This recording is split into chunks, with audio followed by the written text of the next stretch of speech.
of these official logs, you don't see a pristine military record. You see massive blank spaces and aggressively irregular cutoffs. The logs show fragmented, distorted transmissions that look far less like natural weather interference and much more like deliberate, localized radio jamming. Crucial sections of the Itasca's logs were clearly omitted, stamped heavily with classified, and hidden from the public for decades. Why would a simple search and rescue operation require top-secret classification, unless it wasn't a rescue operation at all? This brings us right back to Thomas King, the lonely Coast Guard operator from our opening story. King was stationed nearby. He heard the transmission that the Itasca officers pretended not to hear. He heard the exact, verifiable coordinates that Earhart broadcasted. But instead of his superiors using that data to launch a rescue, King was abruptly removed from his post under the cover of darkness. They didn't just transfer him, they threatened him. They ensured that his silence was absolute, essentially forcing him to bury those coordinates forever. His specific station logs for that shift were completely incinerated, erasing the only official military record of Earhart's actual location.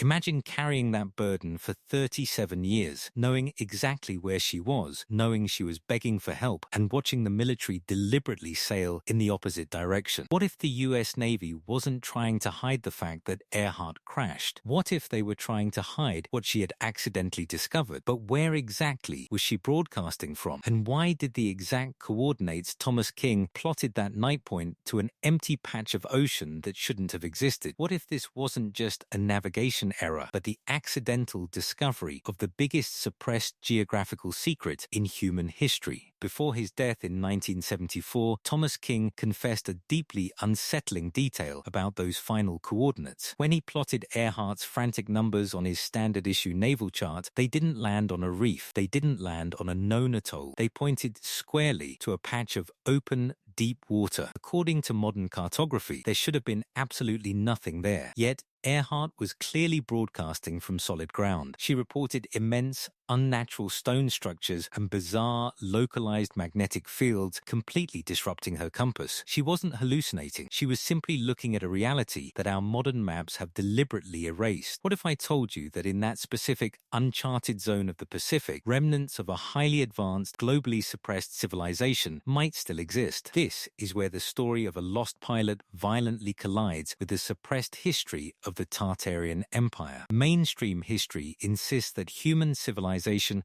progressed in a neat, linear fashion, but independent researchers have uncovered a very different narrative. Throughout the 19th and early 20th centuries, a cataclysmic global event, often referred to as a mudflood or deliberate reset, effectively wiped a unified, technologically advanced society off the face of the earth. We often call this lost civilization Tartaria, though that name is merely a placeholder for a sprawling global empire that possessed an incredible understanding of etheric energy and cymatics. And this empire was not just confined to the Eurasian landmass. Its massive architecture and localized energy grid spanned the entire globe, heavily concentrated in regions we now consider empty. Look at the Pacific Ocean today. We are told it's just vast expanses of water dotted with primitive islands. But then, how do you explain Nan Madol, located in the very same oceanic region Earhart was traversing? Nan Madol is a massive, impossible city built of colossal basalt logs stacked on top of coral reefs. Mainstream archaeology claims it was built by primitive islanders using canoes and ropes, but the sheer weight and precision of these megaliths suggest a level of technology that simply doesn't fit the approved timeline. What if Nan Madol isn't an isolated anomaly? What if it's merely the tip of a sunken Tartarian grid extending deep across the Pacific floor? This timeline of a suppressed empire matches perfectly with the aggressive redrawing of global maps between 1850 and 1920, right before Earhart's flight. If you control the maps,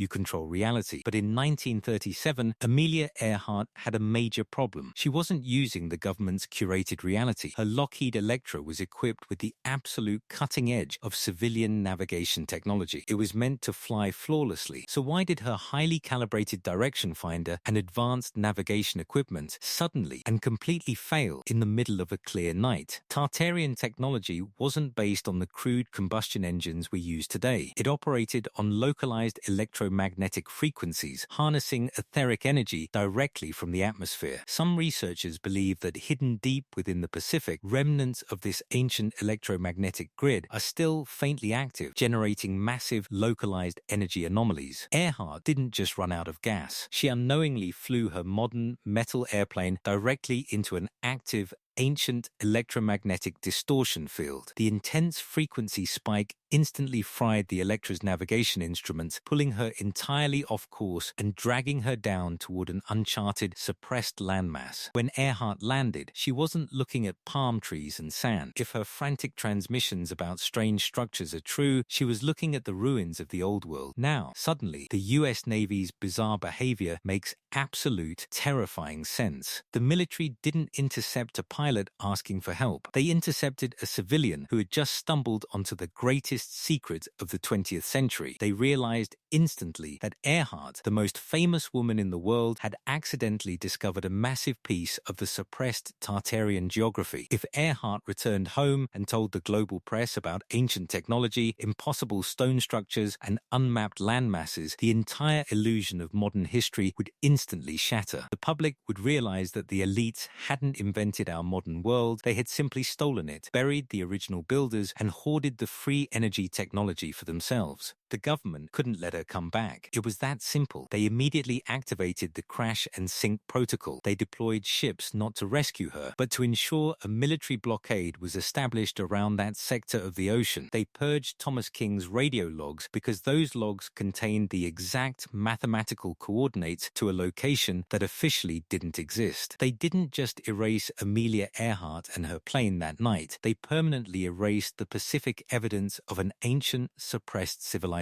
leaving Earhart as collateral damage in a global cover-up. But the elites made a critical mistake. They assumed the ocean would eventually consume all the evidence and that humanity would just blindly accept the history books. They didn't count on modern technology, and they certainly didn't count on relentless, independent investigators returning to the scene of the crime. You might be thinking this is all just wild speculation, a fun, theoretical what-if. But right now, investigators have walked onto the very island the Navy told us were empty, and they have pulled physical, undeniable evidence straight out of the dirt. Evidence that completely destroys the US Navy's 1937 lie and proves exactly what Earhart was doing out there. Enter the TIHAR Project, the International Group for Historic Aircraft Recovery. For the past several decades, this relentless team of researchers has refused to accept the government's crash and sink fairy tale. They didn't just sit in a library reading redacted files. They launched massive physical expeditions to Nikumaroro, the exact island the triangulated radio signals pointed to. What they found buried in the dirt of that supposedly empty atoll is absolutely mind-blowing, and it brings this entire cover-up crashing down. Look at this image. This isn't a piece of random ocean debris. This is an actual aluminum panel excavated from the underbrush of Nikumaroro. But it's not just any metal. Forensic analysts examined the specific rivet pattern on this patch. That unique asymmetrical rivet layout perfectly matches a highly specific custom window repair made to Earhart's Lockheed Electra just days before she took off. It is statistically impossible for this metal patch to belong to any other aircraft on Earth. It is physical, undeniable proof that the Electra was on that island, but the evidence goes far beyond a piece of metal. TIHAR teams dug deeper and found highly personal effects buried near a makeshift campsite. They unearthed a rusted 1930s pocket knife, exactly like the one inventoried on Earhart's plane. They found the remnants of a woman's shoe heel, matching the exact style of footwear Earhart was photographed wearing before the flight. Most haunting of all, they discovered a shattered glass jar. Chemical analysis revealed it once contained a specific brand of 1930s freckle cream, a product Amelia Earhart famously used daily. This modern forensic evidence paints a horrifying reality. Amelia Earhart did not die in a fiery crash. She landed safely. She set up a camp. She broadcasted desperate signals for days, hoping the very government she trusted would come for her. She survived as a castaway on that brutal island, waiting for a rescue that the US Navy deliberately ensured would never arrive. So, with this overwhelming mountain of physical proof, why hasn't the official history been updated? Why do school textbooks still say she vanished without a trace? Because the suppression never stopped. It's still happening right now. The US military's radio intelligence files from July 1937 1947 remain heavily classified to this day. What possible national security threat could a civilian pilot from 80 years ago pose? Furthermore, mainstream historians and media outlets are incredibly aggressive in attacking Tigar's findings. They continuously publish articles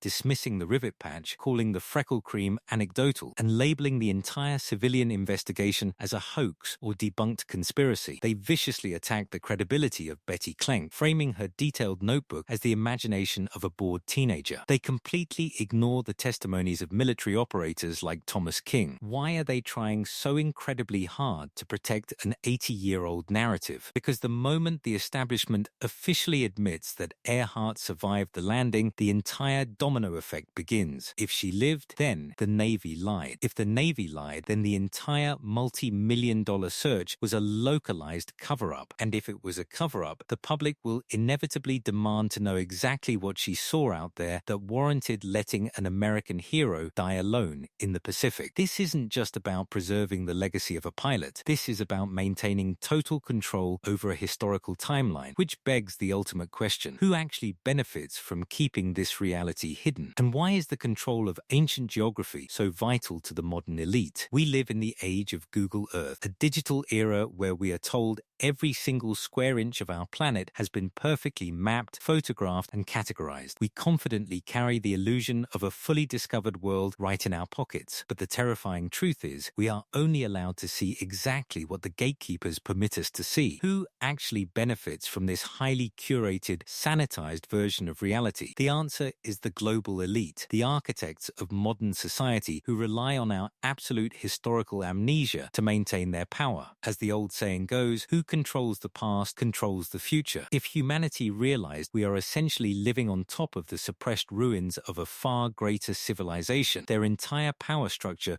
would instantly collapse. This is exactly why independent explorers have always been the ultimate threat to the establishment. Amelia Earhart wasn't a classified military asset sworn to absolute secrecy. She was a beloved civilian with a massive global platform. If a civilian pilot brought back undeniable proof of anomalous geography, ancient magnetic grids, or the physical remnants of Tartaria, the elite's carefully constructed historical timeline would unravel overnight. Therefore, her tragic disappearance wasn't just a localized military cover-up, it was a brutal, globally publicized warning to the rest of the world. It permanently established the invisible boundaries that we are still forced to live within today. They showed us that if you cross the line, you won't just vanish. Everyone who hears your cries for help will be silenced too. Even right now, in the 21st century, vast expanses of our realm are strictly off limits to independent civilian exploration. Look at the heavily militarized restricted sectors of Antarctica or the deep, unmapped, no-fly zones of the Pacific Ocean. Try sailing an independent vessel into these regions and you will be intercepted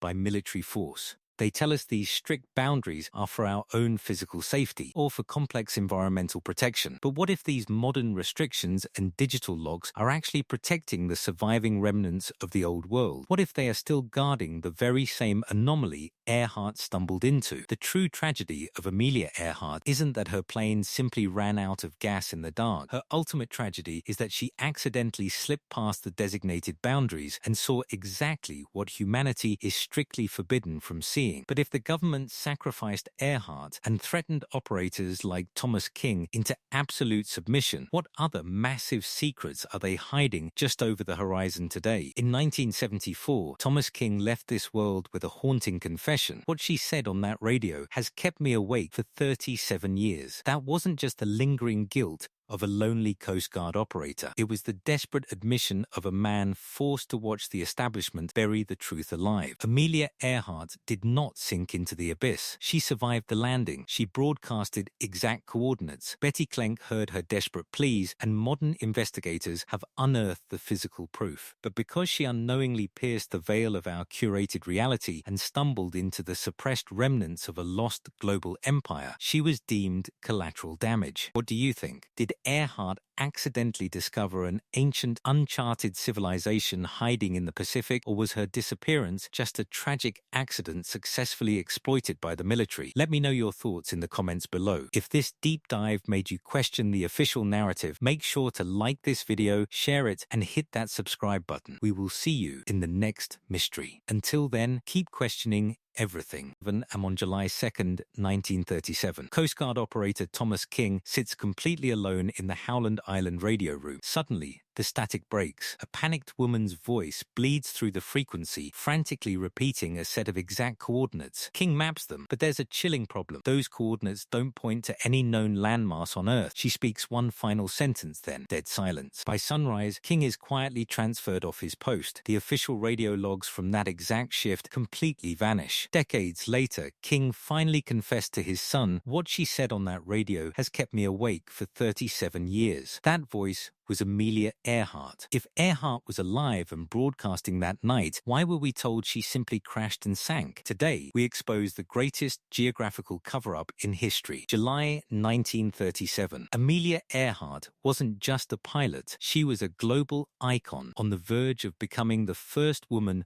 to fly entirely around the world. But then came the official story we've all been force-fed. Her state-of-the-art Lockheed Electra supposedly ran out of fuel, crashed into the Pacific, and sank to the bottom. Case closed. But stop and think about that for a second. The Electra was a massive machine engineered to literally float if its fuel tanks were empty. If she violently crashed and sank, where was the massive oil slick? Where was the floating debris? A plane that size doesn't just vanish without leaving a single trace. What if the crash and sink narrative was a deliberate illusion, a convenient lie fabricated by the US Navy to ensure the public never looked in the right direction? Amelia Earhart didn't just wander off course that night. Evidence suggests she stumbled into a geographical dead zone, a place intentionally wiped from our modern maps. She didn't find empty ocean. She found suppressed geography, hiding ancient anomalies that might still be active right now. To understand how they hid it, we first have to dismantle the undeniable flaws in the official story that has blinded the world for over 80 years. Let's look at the official timeline of this alleged tragedy, because the government's narrative falls apart almost immediately. On July 2nd, 1937, Earhart